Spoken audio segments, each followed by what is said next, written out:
जिनसे है आप बेखबर, दिखाएंगे हम वो खबर। खड़की समाचार अब नए अंदाज में।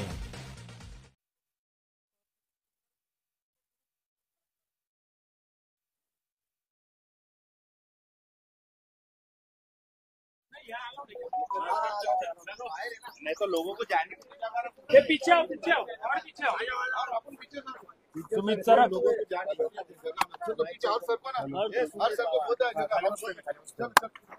भाई सेंटर में आओ ना भाई इधर आओ ए भैया ओ भाई मैं पीछे खड़ा है इसका गोदाम सर सिद्धार्थ थोडं पाठीवा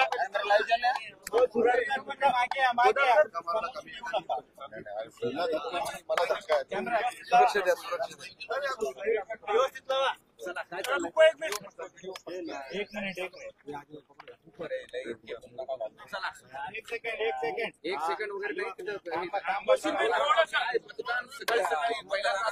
सकाळी मतदान केलं नाही, दरवेळी मी सकाळीच मतदान करतो आणि हे जे निवडणूक आहे हे खूप महत्वाची आहे महाराष्ट्रासाठी, महाराष्ट्राच्या शेतकऱ्यांसाठी, महाराष्ट्राचे बेरोजगार जे आहे त्यांच्यासाठी खूप महत्वाची आहे। आणि ओव्हरऑल बघितलं तर भारतीय जनता पार्टी, एकनाथ शिंदे ज्यांनी जे महाराष्ट्रामध्ये एक लूट मचवली होती मागच्या अनेक वर्षामध्ये, म्हणून आज ही परिस्थिती निर्माण झालेली आहे की महाराष्ट्रीयन लोकांनी हे विचार करायला पाहिजे की आपल्याला भारतीय जनता पार्टीची सरकार, एकनाथ शिंदेची सरकार महाराष्ट्रामध्ये नको पाहिजे। म्हणून आमची अपेक्षा आहे की लोक खूप जबाबदारीने आपला मतदानाचा हक बजावतील आणि वोटिंग पर्सेंटेज जे आहे, मी सगळ्या लोकांना आवाहन करतो 5 वर्षामध्ये एकदा आपल्याला संधी मिळते आणि महाराष्ट्राची दशा काय असणार, दिशा काय असणार हे ठरवण्यासाठी आजचा दिवस आपल्या सर्वांसाठी खूप महत्वाचा आहे। घराच्या बाहेर निघा आणि 5 मिनिटंही लागत नाही हे मतदान करायला, पण ते 5 मिनिट 5 वर्ष तुमचे कसे असणार आहे हे ठरवतील। मत विभाजनासाठी खूप सारे सगळ्याच मतदारसंघात प्रयत्न झाले। हा नक्की, हे जे तुम्ही बघितलं असेल की माझ्या जे चुनावी कॉन्स्टिट्युएन्सी आहे त्याच्यामध्ये 29 उमेदवार उभे आहेत आणि मी पहिलेही सांगितलेले आहे की माझ्या विरोधात 15 उमेदवार उभे करण्यात आलेले आहे आणि त्या सगळ्यांना जे पैसे पुरवण्यात आलेले आहे इलेक्शन लढण्यासाठी, ते भारतीय जनता पार्टीचे उमेदवार अतुल सावे यांच्याकडून ते पैसे पुरवण्यात आलेले आहे। आणि सर्वात वाईट म्हणजे काल रात्री ज्याप्रमाणे पैशाचा पाऊस झाला, आपण मुंबईची घटना बघितली, भारतीय जनता पार्टीचे एक नेता विनोद तावडे कशा प्रकारे हॉटेलमध्ये बसून ते सगळं वाटत होते, पैसे वाटत होते, त्याच्यापेक्षा कितीही गंभीर या शहरामध्ये ही त्या पैशाचा वाटप करण्यात येत होते। मला एक प्रश्न इलेक्शन कमिशनला आणि पोलिसांना हे विचारायचं आहे की सगळ्यांना माहित होते की कोणकोणत्या ठिकाणावर हे सगळं डिस्ट्रीब्युशन सुरू आहे, मग आपल्याला का ते दिसलं नाही, आपल्याला का त्याची जाणकारी मिळालेली नाही आहे। आणि आमच्या अनेक लोकांनी तक्रार केलेली आहे की त्या नंबरवर कॉल करून सुद्धा काही प्रतिसाद मिळत नाही होता। लॉ अँड ऑर्डरचं सिच्युएशन होऊ नये म्हणून आम्ही लोकांना थांबवले होते आणि आम्ही लोकांना सांगितलं होतं की जे चाललेलं आहे तुम्ही फक्त पोलिसांना आणि इलेक्शन कमिशनची जे स्क्वॉड आहे त्यांना हे करा। मला माहित नाही की रात्री कोणत्या स्क्वॉडने काही पकडलं असेल, पण पैशाचा पाऊस झाला हे सगळ्यांना माहित आहे। दोनच ठिकाणी समोर आलेलं आहे, एक तर हर्सुल टी कॉर्नरला 11 लाख पकडले, त्याच्यानंतर दावरवाडी पैठणला पकडले, परवा दिवशी काल जे घडलं ते रात्री का दिसून आलं नाही। म्हणजे काय आहे की राज्यात सगळीकडे असे अनेक तक्रार येत आहे की भारतीय जनता पार्टीने साम दाम दंड आणि दाम किती असेल ते त्यांनी ठरवले होते की कोणत्याही परिस्थितीमध्ये आपल्याला पुन्हा सत्तेमध्ये यायचं आहे। त्यांच्या पश्चिमचे जे कॅन्डिडेट आहे त्यांनी कशा प्रकारे पैशाचा वापर केला, त्यांचे जे पूर्वचे मध्यचे जे कॅन्डिडेट्स आहे ते सगळ्यांनी पैशाचा खूप मोठा वापर केलेला आहे। आणि एक नवीन प्रकार जे इलेक्शन मध्ये आलेला आहे ते मला वाटतं की खूप घातक आहे आणि इलेक्शन कमिशनने याच्या बाबतीत दखल देण्याची आवश्यकता आहे। तुम्हाला आज 7 वाजेच्या अगोदर अनेक असे लोक तुम्हाला दिसतील की ज्यांच्या हातावर शिआय ऑलरेडी टाकलेली होती रात्री त्यांच्या जे हे कॅन्डिडेट्स आहे अतुल सावेचे ते गाड्यामध्ये फिरत होते आणि अनेक ठिकाणी हे लोकांना 2-2 हजार रुपये 3-3 हजार रुपये देऊन तुमच्या इलेक्शन कार्ड द्या आम्हाला, तुमचा आधार कार्ड द्या आणि ते इंक लावण्याचं ते काम करत होते. म्हणजे हे प्रकार लोकसभामध्ये आम्ही बघितलं होतो आणि तेच प्रकार आता विधानसभेमध्येही बघायला मिळत आहे. इलेक्शन कमिशन याच्या बाबतीत का गप्प आहे किंवा त्यांनी हे इंक भारतीय जनता पार्टीला पुरवलेली आहे का? कारण हे इंक मार्केटमध्ये मिळत नाही. मग इलेक्शन कमिशन आणि भारतीय जनता पार्टीची साठगाठ आहे का की अशा प्रकारचे इंक ज्या प्रकारे लोकांकडे अवेलेबल होते भारतीय जनता पार्टीच्या कार्यकर्त्याकडे आणि ते गोरगरीब वस्त्यामध्ये जाऊन हे सगळं इंकचा वापर करत होतं. बरं, हे सगळं असलं तरी मतदान केंद्रावर मतदारांचा प्रचंड उत्साह आहे.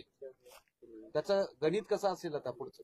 बहुतेक त्यांनाच सरकारमधून हाकलायचे असेल म्हणून हे प्रतिसाद आपल्याला सकाळीच बघायला मिळत आहे. त्यांनी हे जे सरकारने जे लूट केलेली आहे, शेतकऱ्यांच्या आत्महत्याचा जे मोठा इश्यू आहे, हे निवडणूक कोणत्या मुद्द्यावर असायला पाहिजे होती? पाणीच्या मुद्द्यावर असायला पाहिजे होती, एज्युकेशनच्या हेल्थच्या इश्यूवर हे निवडणूक लढायला पाहिजे होती. पण मोठे मोठे नेते आले आणि त्यांनी वातावरण एक बिघडून टाकला. कशा प्रकारचे त्यांनी हे नारे देऊन परत गेले दिल्लीला की बटोगे तो कटोगे. म्हणजे याचा अर्थ काय आहे? हे महाराष्ट्राने देशाचे जे मुख्य प्रधानमंत्री आणि गृहमंत्री आहे त्यांनी देशाला सांगावा तुमच्या बोलण्याचा अर्थ काय होता याच्यामध्ये. तुम्ही कुणाला सांगत होते? तुमचा उद्देश काय होता? बटोगे तो कटोगे कुणाला सांगत होते? बिटकॉईनचा एक विषय आलेला आहे. बिटकॉईन मध्ये सुप्रिया सुळे आणि नाना पटोले यांच्याकडे ऑडिओ क्लिप व्हायरल झालेले आहे. काय म्हणाले निवडणुकीचा?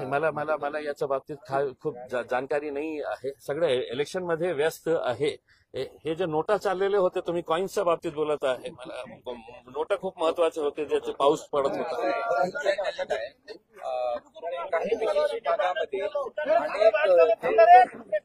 काही विशेष भागामध्ये काही विशेष भागामधील 4-4, 5-5 हजार मतदारांची यादी नावं जे ती गायब झाल्याचं समोर आलेलं आहे. आता आपल्याला लोकसभामध्येही हे तक्रार आलेली होती आणि आम्ही लिखितमध्ये जे आरो होते इलेक्शन कमिशनला दिले होते आणि हे प्रकार एका शहरामध्ये घडलेला आहे असं नाही आहे. अनेक शहरामध्ये लोकांची तक्रार होती की विना काही कारण असताना त्यांचे नाव वगळण्यात आले होते. आता आपल्या शहरामध्ये लोक येतील आणि त्यांनी भांडायला पाहिजे, त्यांनी फाईट करायला पाहिजे, कारण त्यांचा ते कॉन्स्टिट्युशनल राईट आहे की आम्हाला मतदान दररोज होत नाही, दर 5 वर्षांनी होतं. एकदा हुकलं तुमच्या चुकीमुळे, सरकारच्या चुकीमुळे किंवा तुमच्या षडयंत्रामुळे ते चुकत असेल तर जे लोकांचं नाव वगळण्यात आलेलं आहे त्यांनी भांडण करायला, फाईट करायला पाहिजे आणि आपलं राईट जे आहे ते त्याचा उपयोग करायला पाहिजे. हिंदीमधून छोटं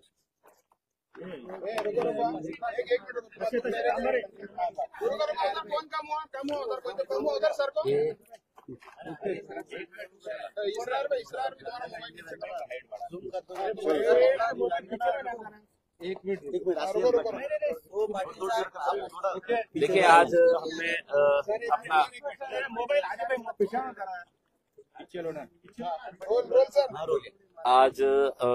अपना अपना वोट डालने के बाद मैं जनता को, महाराष्ट्र की जनता को यही कहना चाहूंगा कि ये इलेक्शन हम सब के लिए बहुत महत्वपूर्ण है. युवाओं के लिए महत्वपूर्ण है क्योंकि उनको रोजगार चाहिए. किसानों की आत्महत्या महाराष्ट्र के अंदर थमने का नाम नहीं ले रही है, उनके लिए महत्वपूर्ण है. जो हमारे मुद्दे होना चाहिए था, पानी का मुद्दा होना चाहिए था, अच्छी सड़कें होनी चाहिए थी, इंफ्रास्ट्रक्चर के बारे में होना चाहिए था, अच्छी शैक्षणिक सुविधा हम किस तरीके से पहुंचा सकते हैं, हेल्थ का इश्यू होना चाहिए था. लेकिन दुर्भाग्यवश जितने भी भारतीय जनता पार्टी के नेता यहाँ पर आए उन्होंने इस माहौल को खराब करने की पूरी कोशिश की, पोलराइज करने की कोशिश की, ऐसे भड़काऊ नारे देकर चले गए कि बटोगे या कटोगे. हम अमित शाह साहब से और देश के प्रधानमंत्री से पूछना चाहते हैं कि आखिर उनका बोलने का मकसद क्या है, वो किसे क्या कहना चाह रहे हैं, थोड़ा सा हमको भी समझा के बताए करके. आपको ये मुद्दा इस वजह से उठाना पड़ा क्योंकि आपके पास कुछ अच्छा काम दिखाने के लिए नहीं था. दूसरी अहम बात यह है कि इस इलेक्शन के अंदर पैसों का जो नंगा नाच देखने को मिला है और खास तौर से भारतीय जनता पार्टी की तरफ से, वो बड़ा ही घातक है। मैं समझता हूं ये हमारे पूरे डेमोक्रेटिक सिस्टम, इलेक्टोरल सिस्टम को कमजोर करने का काम कर रहा है।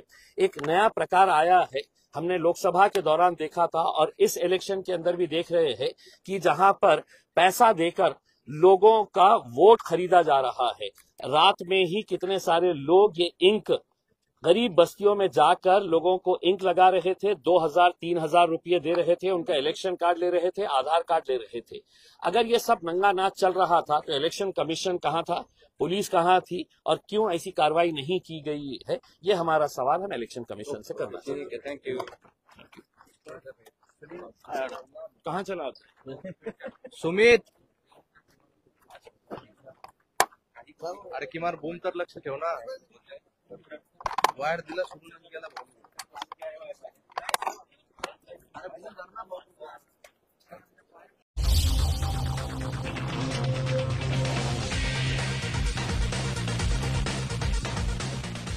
जिनसे है आप बेखबर, दिखाएंगे हम वो खबर।